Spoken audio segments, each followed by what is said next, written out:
Halo guys, kembali lagi bersama saya Mangapan Official. Kali ini saya berada di Lembang Benteng Kado, Kecamatan Kepala Pitu, Toraja Utara, Provinsi Sulawesi Selatan.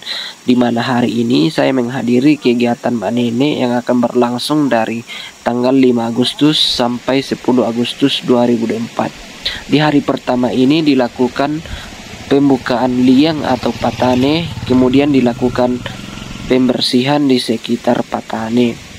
Besok pada 6 Agustus akan dikeluarkan jenazah tersebut dari liang untuk dibersihkan dan akan dibiarkan selama 1 hari 1 malam berada di luar.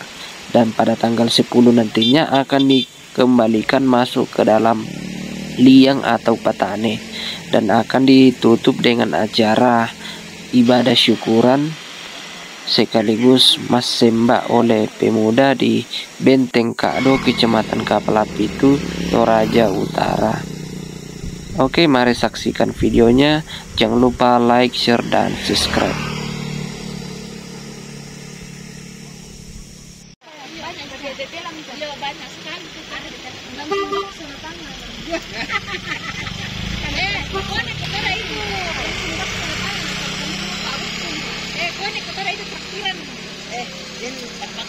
Ya, aku dukung namanya.